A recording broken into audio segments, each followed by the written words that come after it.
Guys welcome back to my YouTube channel. ಇವತ್ತಿನ promo ನೋಡೋಕ್ಕೆ ತುಂಬಾ ಒಂದು ಬೇಜಾರಾಗ್ತದೆ ಅಂತ ಹೇಳ್ಬೋದು. ಯಾಕಂದರೆ ತುಂಬಾ ಇವರು ಟ್ರೈ ಮಾಡ್ತಾರೆ, ಗಿಲ್ಲಿ ಅವರು ಕಾವ್ಯನವರ ಹತ್ರ ಮಾತಾಡಲಿಕ್ಕೆ ತುಂಬಾ ಟ್ರೈ ಮಾಡ್ತಾರೆ. ಬಟ್ ಸ್ಟಿಲ್ ಕಾವ್ಯ ಅವರು ಡೈರೆಕ್ಟಾಗಿ ಹೇಳ್ತಾರೆ ಏನಪ್ಪ ಅಂದರೆ, ನೀನು ನಾರ್ಮಲ್ ಆಗಿದ್ರೆ ಓಕೆ, ನನ್ನನ್ನು ಕಾವು ಅಂತ ಹೇಳಿ ರೇಗಿಸೋದಾದರೆ ಮಾತಾಡಬೇಡ ಅಂತ ಹೇಳ್ತಾರೆ. ಆಗ ಗಿಲ್ಲಿ ಅವರು ಹೇಳ್ತಾರೆ ಹಾಗಾದ್ರೆ ನಾವು ಮಾತಾಡೋದಿಲ್ಲ ಅಂತ. ಯಾಕಂದರೆ ಅವರು ಹಾಗೇನೆ ಮಾತಾಡಿ ಒಂದು ಕಾಮಿಡಿಗೆ ತಗೊಂಡು ಹೋಗ್ತಾರೆ ಅಂತ ಹೇಳ್ಬೋದು. ಅವ್ರು ಕೆಲವೊಮ್ಮೆ ಡೈಲಾಗ್ ಹೇಳ್ತಾರೆ, ತುಂಬಾ ನಮಗೆ ಮನಸ್ಸಿಗೆ ಬೇಜಾರಾಗ್ತದೆ ಅಂತ ಹೇಳ್ಬೋದು. ನಿಜವಾಗ್ಲೂ ಹೇಳ್ತೇನೆ, ಕಾವ್ಯ ಅವರು ತುಂಬಾ ಒಳ್ಳೆಯಿದ್ದಾರೆ. ಬಟ್ ಅವರ ಒಂದು ಮೌನ, ಈಗ ಗಿಲ್ಲಿ ಅವರ ಜೊತೆ ಒಂದು ಕಾಮಿಡಿ ಮಾಡ್ತಾ ಎಲ್ಲ ಇರ್ತಾರೆ, ಅದುವೇ ಹೈಲೈಟ್ ಆಗ್ತದೆ ವಿನಃ ಅವರು ಹೀಗಿರೋದು ಹೈಲೈಟ್ ಆಗೋದಿಲ್ಲ. ರೀಸನ್ ಯಾಕಂದರೆ ಅವರು ತುಂಬಾ ಸೈಲೆಂಟ್ ವ್ಯಕ್ತಿ ಅಂತ ಹೇಳ್ಬೋದು ಕಾವ್ಯ ಅವರು.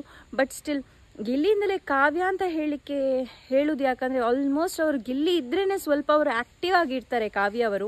ಈಗ ತುಂಬಾ ಒಂದು 2-3 ದಿನದಿಂದ ನಾನು ನೋಡಿದ ಪ್ರಕಾರ ತುಂಬಾ ಅವರು ಕಾಣಲಿಕ್ಕೆ ಸಿಗ್ತಿಲ್ಲ ಕಾವ್ಯ ಅವರು.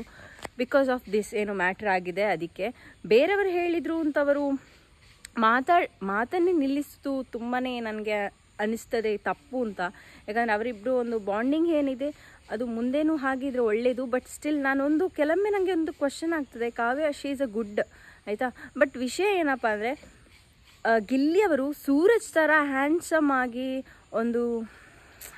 ಆಗಿ ಇರ್ತಿದ್ರೆ ಅವರು ಹಾಗೆ ಮಾಡ್ತಿದ್ದೆ. ಗಿಲ್ಲಿ ಅವರು ಹಾಗೆ ಸೂರಜ್ ಅವರ ಹಾಗೆ ಇದ್ದು ಆ ಕಾಲು ಎಳ್ಕೊಂಡು ಕಾವು ಎಲ್ಲ ಮಾಡ್ತಿದ್ರೆ ಇವರು ಮೇ ಬಿ ಅವರು ಹೇಳಿದ ಕೆಲವು ನೆಗಡಿಕೊಂಡೆಲ್ಲ ಇರ್ತಿದ್ರೇನಾ, ಹೀಗೆಲ್ಲ ಹೇಳ್ತಿರ್ಲಿಲ್ಲ ಅಂತ ನನ್ನ ಒಂದು ಅನಿಸಿಕೆ.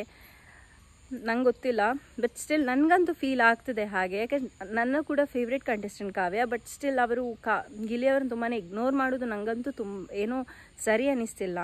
ವಿಲ್ಸಿ ಹೇಗಿರ್ತದೆ ಅಂತ. ಗಾಯ್ಸ್ ಇನ್ನು ನೆಕ್ಸ್ಟ್ ವೀಡಿಯೋದಲ್ಲಿ ಸಿಕ್ಕುವ. ಅಂಟಿಲ್ ಟೇಕ್ ಕೇರ್, ಬಾಯ್. ಸಬ್ಸ್ಕ್ರೈಬ್ ಮಾಡಿ ಅಂತ ಹೇಳಿ ಲವ್ ಯು ಆಲ್.